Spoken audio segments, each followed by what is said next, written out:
Hey guys, welcome back to another video, man. I just got done from a killer workout, bro. But it made me really feel good because I ain't gonna lie, if this was myself like 6 months ago, I would have probably threw up, right? Or, been gassed out or probably would have quit, man. But I pushed through it, man. The workout I had to do today, man. Shout out to my boy Jonathan. He my trainer. Um, we pretty much had to do some kettlebell circuits, right? So essentially, it's a full body circuit workout with kettlebells, and it's nonstop, right? You go for rounds and rounds and rounds, nonstop, on to the next, on to the next, on to the next, on to the next, from row machine to to to fucking barbell squats, and running to the kettlebells and doing some squats with them, and you know shoulder presses, and just nonstop. And I pushed through today, man. So, I really feel good. It was to point to where like his other client came in and she was confused on who was training who, right? And John always said this, but he was like, man, like, Luke, I put him on programs that I'm on, like, because like he right there, you know what I'm saying? Of course, he more toned than me. He the trainer. He the one that's gonna push through. He's stronger than me, you know what I'm saying? But it feel good that, you know, I'm not just a client that comes in and I'm BSing.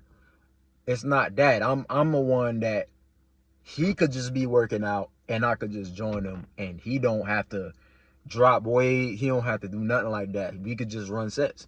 You know what I'm saying? So I bet, that feels good for him. I can't really speak for him, but I know it feels good for me. Either way, guys, I got promoted at my job. I've been telling y'all, like, things have been, going up. I feel it. It's in the air. I can't really explain it, but life is I'm trying new things, and I'm feeling good about it. My son's almost here. He's like full term in like 2 days, so any day now. And people aren't happy that I got promoted, man. But I'm gonna tell y'all why though, man. Because when I told folks, it was like some folks was cussing me out. They were saying, man, like, F you, who titty you at to suck on this time, and like, just saying some hate and stuff, man. They wasn't happy for me whatsoever. Other folks, they would say, congrats, but, I tried to apply and I feel like the manager's hating on me. Or, I feel like I never had time to do it. Those, backhand compliments, I'm like, man, if you're just gonna congratulate me, congratulate me. If, you're gonna add something to it, bro, just keep it to yourself. But I want to talk about why people aren't happy though, man. The guys aren't happy because they say I'm gonna get first dibs.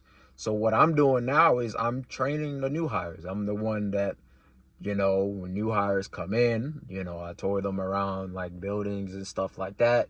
They have assessments and they have like then I have to train them on like to operate every machinery. And if I pass and fail them. But the guys are pissed off because they're saying I'm going to get first dibs on everything that walks through the building. Y'all know me. I don't care about that. You know what I'm saying? But they do. You know what I'm saying? And it's real funny because it's like, if the standard is set to this high coming in, right, and it trickles down and ain't nothing much to look forward to, guess what? You're going to have, new hires coming in, right? And they're going to come in and be like, yo, I miss training, right? What can I do to be trained in this process? That, you know what I'm saying? That I want to be in this process path, let me go back to the training room. You know what I'm saying? Just like the memes where you got some fine police officer and you guys be like, man, go ahead and lock me up. You feel me? Like, let me go ahead in that back seat. You know what I'm saying? But that's what has been going on. And if I already got examples. I just started and there's already examples, right? I come in and they getting comfortable. Touch barrier breaking, I'm like, yo, chill. You feel me? Hands up. You know what I'm saying? Like, I'm good. Touch barrier is already being broken, right?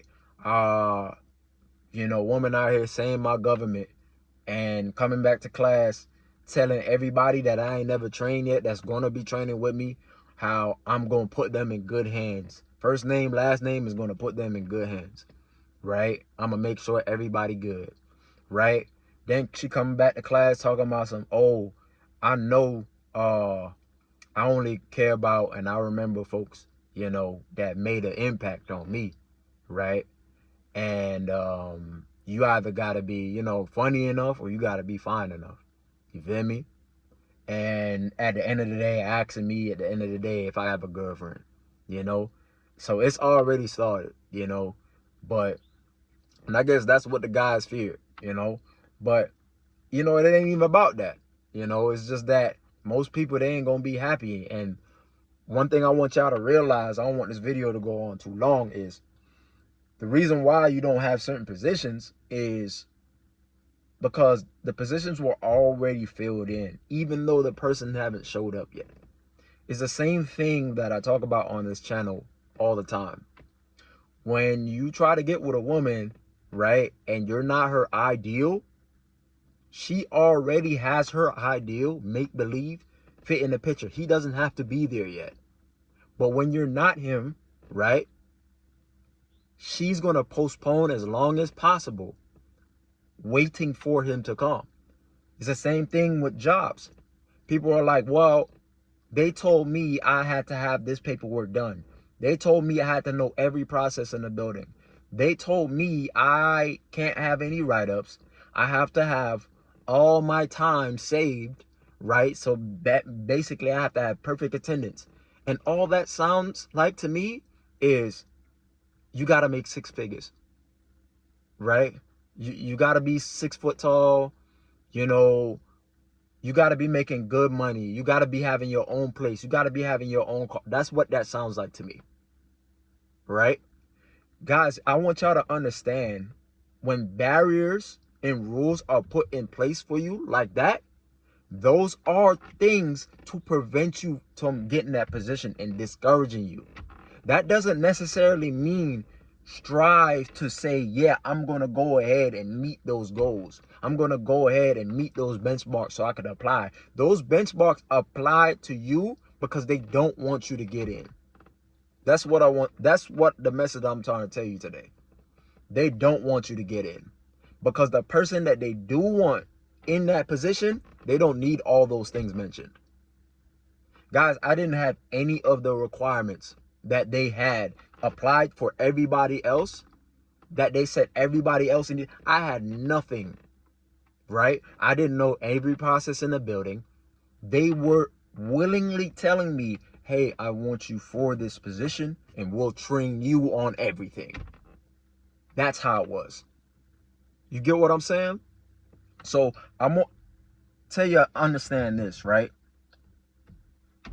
Exceptions don't make the rules, but exceptional people make the rules. You get what I'm saying? So when they make exceptions for people, it's because they already was supposed to be the ones to fill in the spot. They already had that person in mind. Just like the woman already have a person or a man in mind to be in her life. And when the barriers, when they send give you tasks for you to do, that's to discourage you, to say, hey, I don't want you in this position. Those rules don't apply to the people that they view, right, as exceptional. Like, comment, subscribe. Be easy.